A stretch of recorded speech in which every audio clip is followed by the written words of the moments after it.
Madam सपना था विश्व गुरु बनने का, बन गए हम टैक्स गुरु। हमारे जन्म होने से लेकर हमारे मरने तक टैक्स पे टैक्स सरकार हमसे वसूलती है। तो इतना सारा जो टैक्स सरकार इकट्ठा करती है उसका करती क्या है? कौन सी ऐसी हाई क्वालिटी सर्विस है जो फ्री ऑफ कॉस्ट जनता को दी जाती है? इस जहां से उस जहां तक जहां भी जाओगे, हर मोड़ पर हर जगह मुझे ही पाओगे, यानी कि tax. Madam, tax to live, tax to die and tax everything in between. इस जीवन में दो ही चीजें निश्चित हैं। There are only two things that are certain, death यानी कि मृत्यु, और दूसरा है टैक्स। इस जहां से उस जहां तक जहां भी जाओगे, हर मोड़ पर हर जगह मुझे ही पाओगे, यानी कि टैक्स। मैडम सपना था विश्व गुरु बनने का, बन गए हम टैक्स गुरु। और इतना टैक्स जो भारत की आबादी सरकार के खजाने में डालती है, उसके बदले सरकार जनता को देती क्या है, यह बहुत बड़ा सवाल है। कौन सी ऐसी हाई क्वालिटी सर्विस है जो फ्री ऑफ कॉस्ट जनता को दी जाती है? क्या हमें quality health care free of cost मिलता है? नहीं मिलता।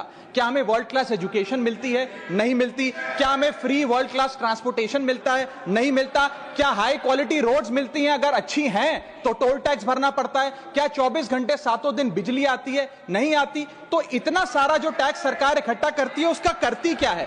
इसीलिए मैं कहना चाहता हूं दैट वी इन इंडिया पे taxes like in developed countries to get services like in sub-Saharan countries. Madam, from the moment a child is born to the very moment his family mourns his death, the government is there at every step, not to help you but to tax you. और आइए एक रोमांचक यात्रा पे चलते हैं। माननीय वित्त मंत्री जी हर बार मेरे सवालों का जवाब देते हुए मुझ पर तंज कसती हैं और कहती हैं कि शायद ये चार्टर्ड अकाउंटेंट नहीं है, इनकी डिग्री असली नहीं है, तमाम तरीके की बातें मेरे बारे में कहती हैं, निजी हमले करती हैं। मैं उनका बहुत सम्मान करता हूं, मेरे मन में उनके प्रति बहुत आदर है। ओहदे में, हैसियत में, उम्र में, अनुभव में बहुत बड़ी है मुझसे। लेकिन आज मैं इस सीए की डिग्री को किनारे करके सरल भाषा में आम आदमी की तरह इस देश के आम आदमी का दर्द आपके सामने रखना चाहता हूं कि कैसे हमारे जन्म होने से लेकर हमारे मरने तक टैक्स पे टैक्स सरकार हमसे वसूलती है। मैं आपके सामने जीवन के 8 चरण, 8 स्टेजेस ऑफ लाइफ रखना चाहता हूं। फर्स्ट स्टेज ऑफ लाइफ, जब इंसान पैदा होता है, that is the birth stage. बच्चे के पैदा होने से पहले, उसकी आंखें खुलने से पहले जो उसको वैक्सीन लगती है उस पर 5% जीएसटी लगता है। जिस अस्पताल में बच्चा पैदा होता है उस हॉस्पिटल के कमरे के चार्जेस पर अगर 5,000 रुपए से ज्यादा का कमरा हो तो 5% जीएसटी लगता है। बेबी केयर के आइटम्स पे 5% जीएसटी लगता है। और अगर उसके माता पिता बच्चे के पैदा होने पर मिठाई बांटे तो मिठाई पर 5% और चॉकलेट पर 18%, 28% जीएसटी लगता है। दूसरा चरण जीवन का इन्फेंसी और चाइल्डहुड यानी कि बचपन।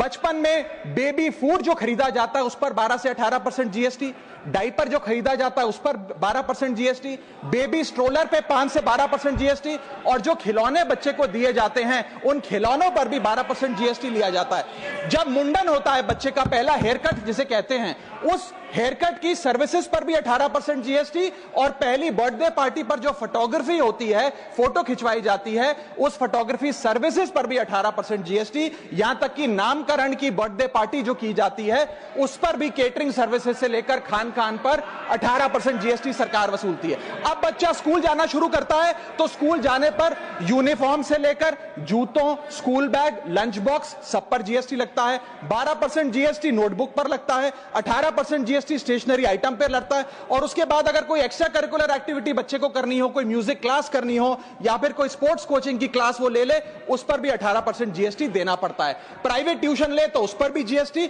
और पहली साइकिल जो बच्चा खरीदता है उस पर भी 12% जीएसटी देना पड़ता है। तीसरी अवस्था जीवन की, टीनेज ईयर्स, ये वो काल होता है जो सबसे मस्त मौला टाइम होता है जीवन का, बेहतरीन बेफिक्री का। इसमें बच्चा, यंग जवान लड़का लड़की अपना पहला स्मार्टफोन खरीदते हैं। उस स्मार्टफोन पर जीएसटी लगता है, अगर महंगा हो, विदेशी हो तो इंपोर्ट ड्यूटी भी लगती है। फिर वो अपना फोन रिचार्ज कराता है, उस पर जीएसटी लगते हैं। ब्रॉडबैंड इंटरनेट का कनेक्शन लेता है, उस पर जीएसटी लगता है। नेटफ्लिक्स, स्पॉटिफाई या वीडियो गेम की सब्सक्रिप्शन लेता है, उस पर भी जीएसटी देना पड़ता है। और अगर अपने दोस्तों के साथ पिक्चर देखने बाहर जाए तो पिक्चर की टिकट पर जीएसटी, एंटरटेनमेंट टैक्स और पॉपकॉर्न पर भी जीएसटी अब लगने लग गया है। तो तमाम तरीके के सॉल्टेड कैरेमल पॉपकॉर्न पर भी सरकार आपसे जीएसटी वसूलती है। इस बीच जब आप 18 साल के होते हैं और पहली बाइक या पहला स्कूटर खरीदते हैं, उस बाइक और स्कूटर पर आपसे जीएसटी लिया जाता है, व्हीकल इंश्योरेंस पर जीएसटी लिया जाता है, और उसके बाद रजिस्ट्रेशन टैक्स और रोड टैक्स के नाम पर भी पैसा लिया जाता है। जीवन की चौथी अवस्था, fourth stage of life, higher education की। इस हायर एजुकेशन की अवस्था में आप यदि प्राइवेट कॉलेज में पढ़ रहे हैं तो प्राइवेट कॉलेज की ट्यूशन फी पर जीएसटी लगता है। हॉस्टल में रह रहे हैं या पीजी का रेंट भर रहे हैं तो उस पर जीएसटी लगता है। स्टूडेंट लोन की प्रोसेसिंग फी पर जीएसटी लगता है। किताबों से लेकर लैपटॉप तक जीएसटी लगता है। और अगर माता पिता संपन्न हैं और बच्चे को विदेश भेजते हैं पढ़ने के लिए तो फॉरेन रेमिटेंस पर टैक्स कलेक्टेड एट सोर्स सरकार लागू करती है। अब आते हैं पांचवी अवस्था पे, जब वो अपना करियर शुरू करता है। ये वो एज है जिसे मैं golden age of direct taxes कहूंगा। अब ये डायरेक्ट टैक्स के जंजाल में आदमी फंस जाता है इस उम्र में, जब उसकी पहली नौकरी लगती है। तो नौकरी में आमदनी अनुसार उसके स्लैब रेट के हिसाब से उस पर टीडीएस पहले काटा जाता है, मानो जेब काटी जा रही हो, और फिर इनकम टैक्स वसूला जाता है। जब पहली बार उसको पगार मिलती है, वेतन मिलता है, वो माता पिता या दोस्तों को बाहर खाने पे ले जाता है, पिक्चर दिखाने ले जाता है, उस खाने के बिल पर भी सरकार जीएसटी वसूलती है। और जैसे जैसे उसकी सैलरी बढ़ती है वैसे वैसे स्लैब अनुसार उससे इनकम टैक्स वसूला जाता है। इसके बाद आज वर्क फ्रॉम होम का कल्चर चल रहा है, तो वर्क फ्रॉम होम में इंटरनेट बिल्स हो, ब्रीफकेस हो, लैपटॉप हो, इन सारी चीजों की खरीद पर सरकार जीएसटी लेती है। और अगर आप ये पैसा निवेश करें, इस निवेश करने पर आप कोई भी फाइनेंशियल इंस्ट्रूमेंट खरीदें तो सिक्योरिटी ट्रांजैक्शन टैक्स के नाम पर, मैडम मेरा समय जा रहा है, कोई फाइनेंशियल इंस्ट्रूमेंट खरीदे तो फाइनेंशियल इंस्ट्रूमेंट की खरीद पर सिक्योरिटी ट्रांजैक्शन टैक्स, उसकी ब्रोकरेज पर जीएसटी और फाइनेंशियल एडवाइजरी पर जीएसटी। और जब आप ये फाइनेंशियल इंस्ट्रूमेंट बेचते हैं तो उसके मुनाफे पर सरकार आपसे कैपिटल गेन टैक्स वसूलती है। यहां तक कि हेल्थ इंश्योरेंस और लाइफ इंश्योरेंस प्रीमियम्स पर भी सरकार आपसे जीएसटी लेती है। इसी सरकार के मंत्री माननीय गडकरी जी भी सरकार से यही गुजारिश कर रहे हैं कि इंश्योरेंस प्रीमियम पे कम से कम जीएसटी हटा दिया जाए। इसके बाद इंसान अपने जीवन की छठी अवस्था में आता है, यानी कि मिडिल एज। इसमें उसकी आमदनी भी पीक पर होती है और उसका टैक्सेशन भी पीक पर होता है। अप्रेजल होता है, प्रमोशन होता है, बोनस मिलता है, और हाई टैक्स स्लैब के चलते वो अपनी कमाई का एक अधिकांश हिस्सा इनकम टैक्स में सरकार को जमा कराता है। इस दौर में इंसान गाड़ी खरीदता है, घर बनाता है। जब गाड़ी खरीदता है तो जीएसटी देता है, रोड टैक्स भरता है, व्हीकल इंश्योरेंस पर जीएसटी भरता है, और जब गाड़ी लेकर शोरूम से निकलता है तो पेट्रोल डीजल पर वैट, सेस और एक्साइज ड्यूटी के नाम पर पैसा भरता है। जब सड़क पर गाड़ी चलाता है तो टोल टैक्स भरता है। फिर वो अपना घर भी खरीदता है, जमीन खरीदता है। जब जमीन खरीदता है तो स्टैंप ड्यूटी फीस सरकार को देता है। जब कंस्ट्रक्शन मटेरियल खरीदता है घर बनाने के लिए तो कंस्ट्रक्शन मटेरियल पे, चाहे वो सीमेंट हो, मार्बल हो, स्टील हो, उस पर जीएसटी देता है। उसके बाद जब कंस्ट्रक्शन सर्विसेज लेता है किसी बिल्डर से, ठेकेदार से, कॉन्ट्रैक्टर से, तो उस कंस्ट्रक्शन सेवाओं पर भी जीएसटी सरकार आपसे वसूलती है। और जब घर बन जाए तो एनुअल प्रॉपर्टी टैक्स और हाउस टैक्स के नाम पे आपसे पैसा लिया जाता है। और जब आपको पैसे की आवश्यकता पड़े और आप ये घर बेच दें तो कैपिटल गेन्स पर भी सरकार आपसे उस मुनाफे पे टैक्स वसूलती है।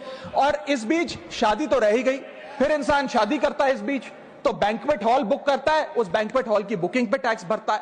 शामियाना, खाना, केटरिंग सर्विसेज लेता है, उस पर जीएसटी भरता है। ज्वेलरी खरीदता है, उस पर जीएसटी भरता है।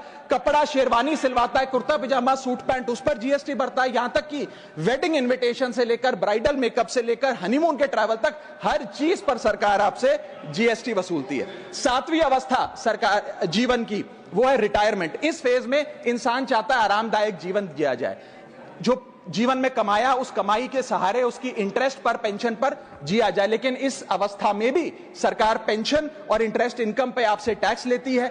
बूढ़ा हो जाता है, दवाई इलाज की जरूरत पड़ती है तो हेल्थ केयर बिल पर, दवाइयों पर आपसे जीएसटी लिया जाता है। लाइफ इंश्योरेंस और हेल्थ इंश्योरेंस प्रीमियम पर तो जीएसटी लेती है। और इस दौर में वो अपनी वसीयत लिखता है, फैमिली विल। उस फैमिली विल पर जो लीगल फीस देता है, उस लीगल फीस पर भी उसे जीएसटी देना पड़ता है और स्टैंप ड्यूटी देनी पड़ती है। और आठवीं जीवन की अवस्था, यानी कि जीवन की समाप्ति, जब उसका स्वर्गवास हो जाता है, उसके जीवन का अंत हो जाता है, यहां भी सरकारें उसका साथ नहीं छोड़ती। यहां पर भी सरकारें उस पर टैक्स लगाती हैं। जब कोई इंसान मरता है तो उसके अंतिम संस्कार में देसी घी, चंदन वुड, नारियल, इत्तर जैसा सामान इस्तेमाल होता है, उस पर भी जीएसटी लगता है। और जब उसके मरने के उपरांत अखबार में ऑबिचरी की इश्तेहार छपाया जाता है, उस पब्लिकेशन ऑफ ऑबिचरी न्यूज़पेपर पर भी 5% सरकार जीएसटी लेती है। और मरने के बाद जब प्रॉपर्टी उसके बच्चों को या परिवार वालों को दी जाती है, उस म्यूटेशन पर भी सरकार आपसे ड्यूटी सेस लेती है।